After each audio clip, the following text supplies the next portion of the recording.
ทุกวะทุกวะขอบใจเด้อพอเด้อให้คลิปเฮงๆปังๆเด้อสบายดีไหมคะสาวเดงยังอยู่บ่วันนี้ชื่อน้องหยังชื่อดาวคือดาวเนาะดาวมีไว้เบิ่งเด้ มักเรียนวิชาหยังเคมีโอ้คักเลยฮะ ไอ้สั่งให้เลยเจ้าใจอีกเด้อ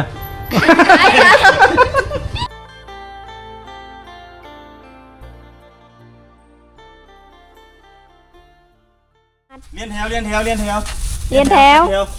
เอามาครับต่อแถวกระดกเดินทางพี่น้องเนาะทุกคนเดินทางนกเบเอาตัวไหนดูเอาตัวไหนนกก่อนชูจิบอกเอาตัวละคนคุณนี่ก่อนเนี่ยเข้ามาใกล้ๆกันเลยนะทูวะขอบใจเด้อพอเด้อให้คลิปเฮงๆปังๆเด้อดีๆเลยต่อแถวเลยบนต่อแถวไม่ได้กินนะเอาตัวไหนตัวนี้บ่ทูก่อนเอาตัวไหนอีก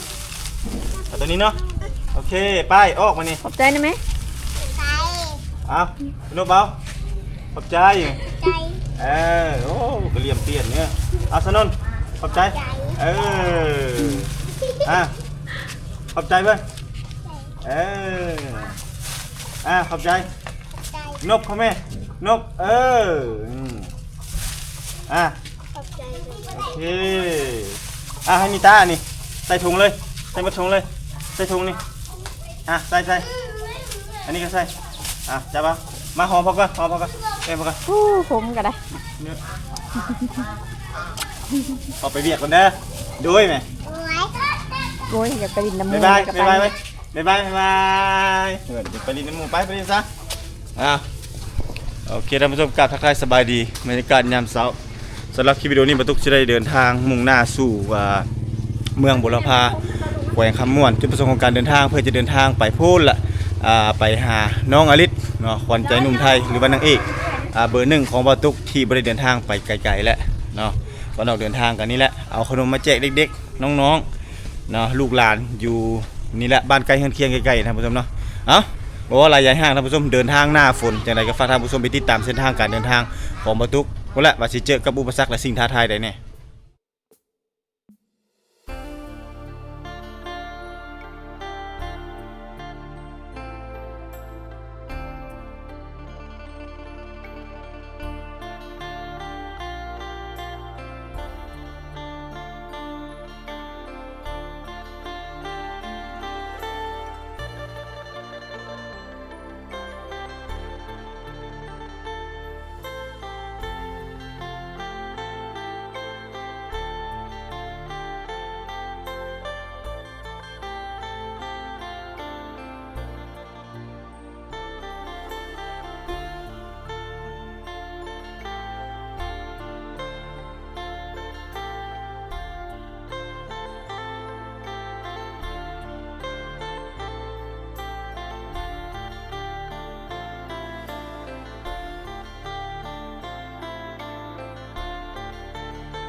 สบายดีไหมคะสาวเดงยังอยู่บ่ออกเลยบ่โอ้สาวเดงไปเลยเนาะโอ้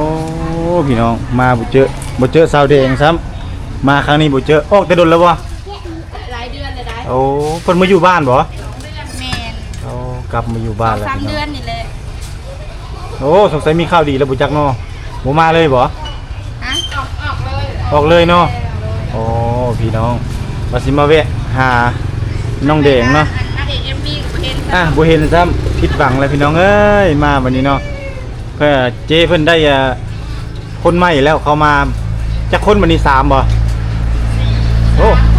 3-4 คนเนาะพี่น้องเนาะผู้นี้มาแทนพี่น้องไปใส่แล้วนั่น พี่น้องนี่มีอยู่2-3 คนลูกค้าเพิ่นเนาะนี่เนาะร้านเพิ่นก็ใหญ่ได้มื้อนี้เนาะขยายออกมาบ่เห็นเด้อพี่น้องเด้อสาวแดงเพิ่นบ่อยู่ เดี๋ยวเฮาสั่งข้าวกะเพราหมูกรอบเด้อกะเพราหมูกรอบไข่ดาว1โดยแม่นละเดี๋ยวมานั่งกินข้าวอยู่นี่ก่อนพี่น้องแวะกินข้าวก่อนแล้วจังสิได้ออกเดินทางต่ออีกว่าไอ้สิของเพิ่นยังคาไปกดเงินเนี่ยไปถอนเงินบ่ตกถอนมาเรียบร้อยแล้วก็เลยมาสั่งข้าวทานมันก่อนแต่เฮายังบ่ฮู้ว่าเพิ่นสิกินหยังเลยนั่งทานมันก่อนพี่น้องนั่งอยู่ผู้เดียวพอดีมาเจอน้องๆเพิ่นเนาะสบายดี โดยสบายดี โอ้พากันมากินหยังเนาะนี่เนาะ ข้าวเปียก กินข้าวเปียกบ่โอ้เนาะร้านประจำบ่นี่แซ่บอยู่บ่ร้านนี่มากินทุกเทื่อแซ่บบ่แซ่บเนาะโอ้อันนี้ชื่อน้องหยัง ซื้อดาว ชื่อดาวเนาะ โดย ดาวมีไว้เบิ่งไปเด้ อันนี้เด้ซื้อหยัง ซื้อเค้ก ซื้อเค้กว้าวเป็นตะสดแต่เนาะเป็นตะกินได้เค้กนี่เนาะว้ายพี่น้องเนาะคือสิหวานเด้เนาะอันนี้มาฮอดเมืองวีระบุรีอันนี้แม่นเมืองตัวเมืองเลยแม่นบ่ โดย โอ้ตัวเมืองวีระบุรียังเฮียนกันอยู่บ่หรือว่า ยังเหียนอยู่ โอ้เฮียนห้องมใด ม .7 ม7ปีนี้เนาะ โดย โอ้อันนี้เด้คือกันเนาะห้องเดียวกันเลยแม่นบ่ แม่น ความใฝ่ฝันเฮียนจบปีเฮียนหยัง อันนี้ยังบ่ฮู้ ยังบ่ฮู้เนาะเพราะมันเลื่อมตามาทางนี้ซะโอ้ยอันนี้แน่ยังบ่ทันฮู้เนาะ โดย เอาน้องดาวเนาะบ่แม่นดาวนี่ไม่เบิ่งดาวบันดอนวะ ดาวมหาลัย ดาวเรียนจบปีนี้น้องยังบ่ฮู้ว่าสิไปเรียนหยังเห็นบ่น้องเด้ คือกันเนาะยังบ่ฮู้เลยโอ้ต้องมีความฝันเป็นของเจ้าของเด้ว่าอยากไปเรียนนั่นเรียนนี่แม่นบ่โอ้ขอนั่งนำหน่อยเด้อนั่งเลยบ่เป็นหยังว้า นี่สองสาวอยู่บ้านนี้เลยบ่ แม่น อ๋ออยู่บ้านนี้เนาะมาส่วนหลานบ่ค่อยเห็นผู้สาวบ่ค่อยเห็นเลยอายมาแต่ละเทื่อมาเทื่อนี้ถือว่าโชคดีได้หนึ่งได้ไม่เห็นแต่เจ้าสองคนเนาะสองน้องโอ้อันนั้นทีมงานกำลังมาตามหลังอันนี้ก็ยังสิไปบัวลาภา ต้องเรียนทาง โอ้บ่ได้เข้าเนาะวันอาทิตย์แม่นบ่ แม่น มักเรียนวิชาหยัง เคมี เคมีโอ้คักเลยฮะ อย่าถามตอบบ่ได้ เข้าบ่ได้บ่จื้อสูตรเคมีได้อีหยังแน่ที่ว่าจื้อหลักๆ เขาบอกให้อย่าถามเขาตอบบ่ได้ เจ้าก็ว่ากินแล้วก็แล้วอิหยังวะเขาอิหยังวะฮัด2โอแล้วก็แล้วจืดได้แต่น้ำสิล่ะนี่กำลังกินอยู่นี่แม่นบ่ อันนี้เด้วิชาที่มักเฮียน บ่มักหยังเลย บ่มักหยังเลย วิชาพละ โอ้มักวิชาพละอาจารย์จะต้องไปเฮียนครูพละศึกษาเด้อ จังเหมาะเนาะหรือว่าศิลปะบ่ คุณ ฟ้อน ศิลปะคุณ มีบ่โอ้ หลายคนแท้ ฮะโอ้ ได้หลายคนแท้ เห็นคนงามบ่ได้ มุ่งก็ใส่เลย อันนี้น้องดาว น้องดาว ดาวมีไว้เบิ่ง สาวไทยปะ แม่น เอาเพื่อน สาวผู้ไทยวิระบุรีเนาะบ้านอย่างก็บ้าน บ้านบูคำ โอ้บ้านบุงคำเลย บ้านบูคำบ้านบูคำเนี่ย กระโตในบ้านนี่แล้วเนาะ ประตูเนี่ยบ้านบูคำ อันนี้เขาเอิ้นว่าบ้านบุงคำพี่น้องเนาะบ้านใหญ่เมืองวิระบุรี เจ้ากับผู้ไทยทางใดเจ้า ผู้ไทยมึงอัศพร อัศพร เนาะ ผู้ไทยครบผู้ไทยพอดี โอ้เสิได้แต่น้องเพิ่นสั่งเลยเนาะ เมื่อแล้ว สั่งเมื่อเรียบร้อยแล้วอิ่มอยู่บ่ กินเลยเนาะกินเลยนี่ อิ่มบ่ กินเฝอ สั่งอีกบ่อาสิสั่งให้ มีท้องเสือ มีทองเซอร์ มีทองเสื้อแล้ว ผู้สาวเพิ่นรักษาหุ้นคำว่ายากอีหยังอยากกินตำบ่อาสิสั่งให้ฮะ อิ่ม โอ้ยอก อิ่ม อกหักเลยไอ้ เสียอกหักเลยจะซื้อเขากินหมด เออ มื้อหน้าบ่โอ้เอามื้อ ขันสิเพาะ ขอกันเลยเนาะ พอเดียวยันมีพอเดียว ขออยู่ดอกเนาะนี่พี่น้องผู้สาวงามกันเลย เดินเป็นเจ้าอยู่ทางเลย เพื่อนอยู่แต่ อยู่คุณบอก ทางเดินบ้าน อ๋อทางเดินบานผู้เป็นในๆบ่อ้ายก็มักเลินกีฬาเลย เพื่อเดียวนี่ นี่คืออะไร ไก่กัน ก็มีการไปเลือกทางเข้าทางเดินบ้านนี่ทางห้องทางเข้าห้องหมอ โอ้ เส้นทางเดียวกัน ผู้นี้ ละบ่อน ผู้นี้เดินบานผู้นี้ห้องหมอ ถ้ากันมาจะใส่ยังไง อันนี้บ่มาแต่อันนี้มาแต่เซตม่วงเมืองพีนอ้ายมาแต่เมืองนองเรามาเจอกันอยู่พี่เมืองบ่สงบเคยไปปะเมืองนอง น้องแล้วก็ทึบนึงน้องเมืองมีสมองเป็นเตะ เมืองบ่สงบเมืองนองเคยไปปะ เคยนะ บ่เคยเลยโอ้อันนี้ได้เคยไปปะ เคยไปเท่านึง เมืองนองได้เป็นอะไรไปพุ่นม่วนอยู่ปะ ไปลิ้นอย่างเกาะขัวยาวๆตรง โอ้ มันเป็นเฮ็ด ขนยาวๆสะพานไม้ไผ่ ตอนนี้น้ำครับ แกงอะลอง คาดว่าบางทีก็สิบ่มีบางทีก็ยังมีอยู่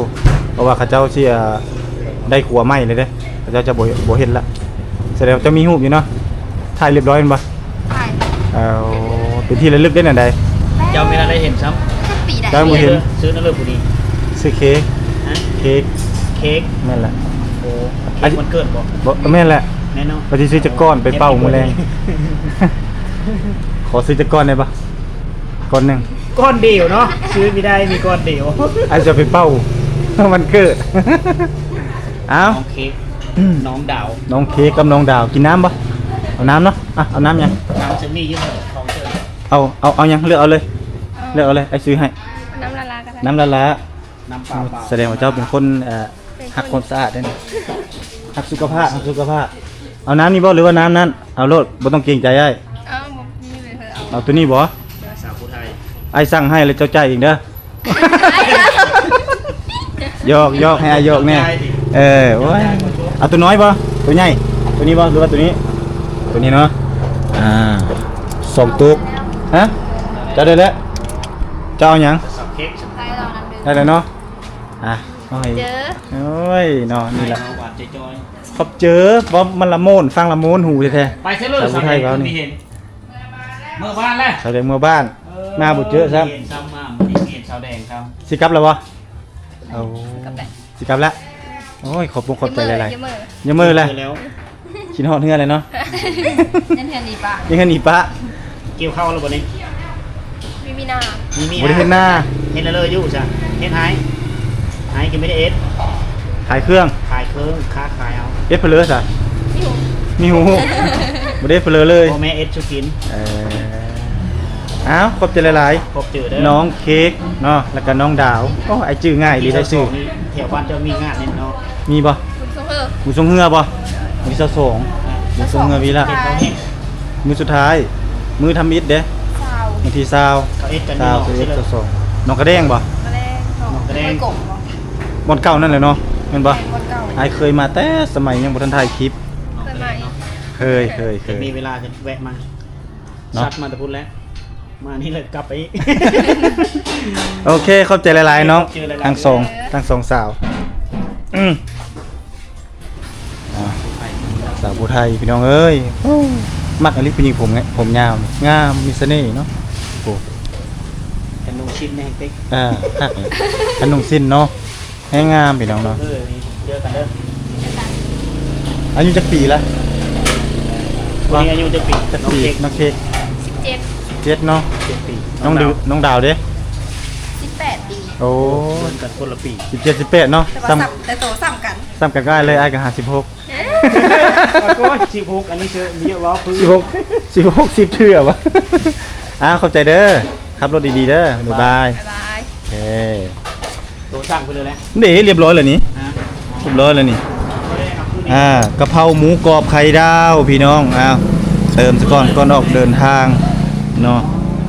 มาเด้อพี่น้องเด้อ เล่นอันนี้เนาะ เข้ากินน้ำน้ำกัน ใส่ชีวิตนครแม่ที่บ้านแล้ว เข้ากินน้ำก่อนพี่น้อง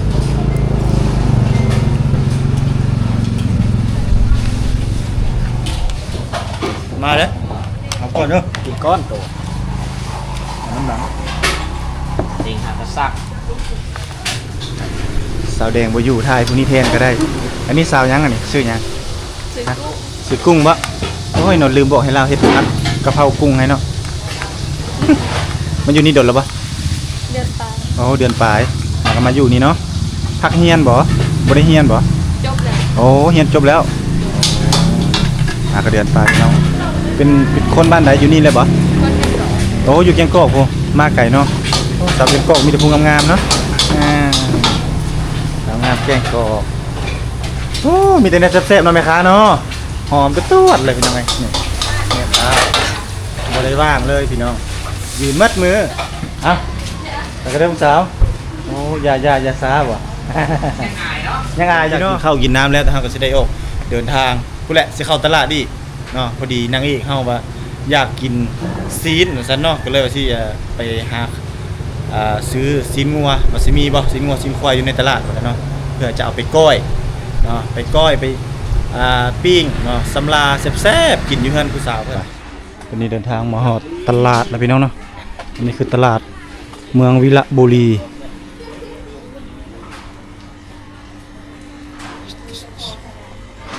มาซื้องัวเดี๋ยวมาเบิ่งก่อนว่าสิมีบ่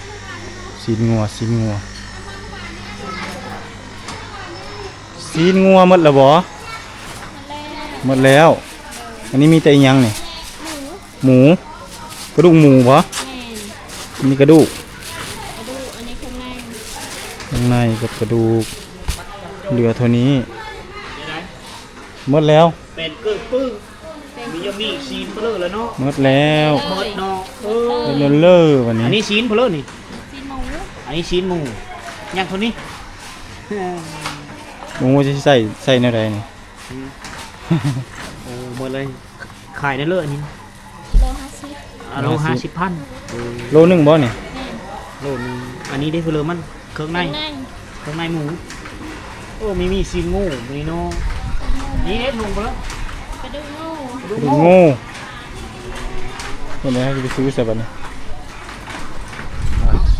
วันนี้เรามาเลาะซื้อไก่พี่น้องเนาะไก่นี่เพิ่นขายอยู่ตลาดเมืองวิระบุรีนี่แหละพี่น้องนี่หลายคนมีหมูพร้อมมีไก่พร้อมเนาะครบสุดเลยมาเลาะมานี่คอกนั้น160,000เนาะอันนี้150,000อันนี้เด้ราคาเดียวกันอันนี้เด้110,000 120,000เป็ดตัวเท่าไรเป็ดนี่โอ้ประมาณ109,000เนาะเอ้าเฮาซื้อไก่น้ำเพิ่นนี่160,000แม่นบ่โดย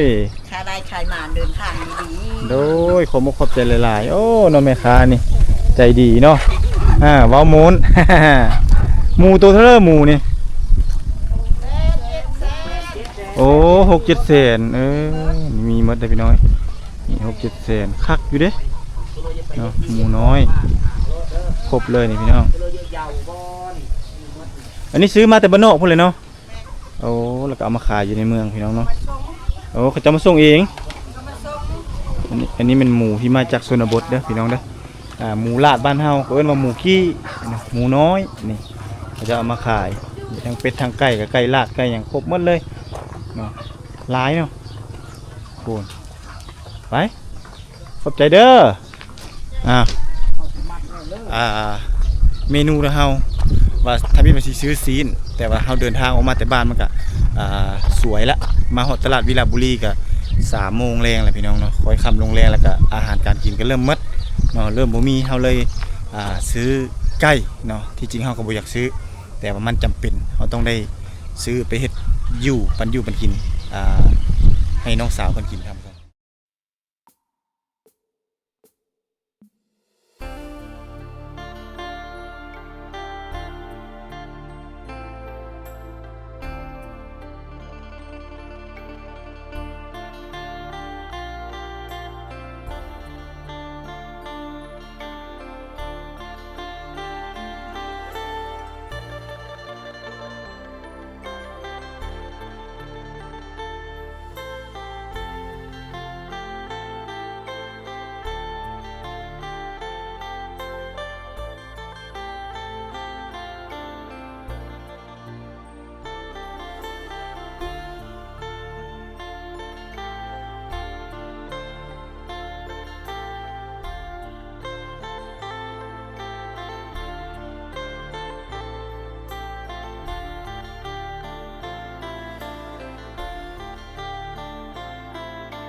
เงินบ่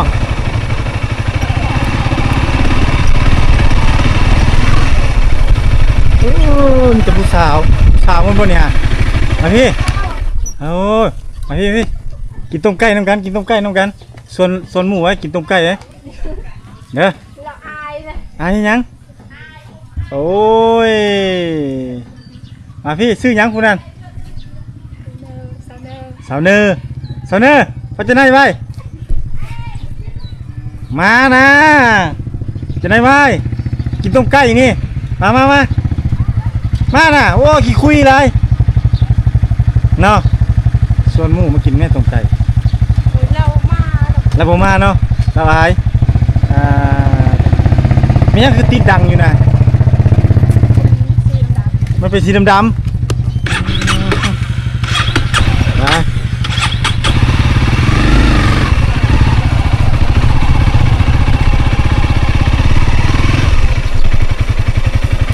บ้านชวนบ่ได้ไปหุงข้าวบ่แล้วหรอบ่ ข้าวแล้วข้าวเป็นลูกตะไคร้มื้อนี้ ฮะ ข้าวเป็นลูกตะไคร้มื้อนี้ นั่น แถวอะ นั่นโอ้เป็นไข่ บ่ดีมัดชามาทอดดมน่ะ มันล้ม ลมเอ็ดอะเข้าห่าง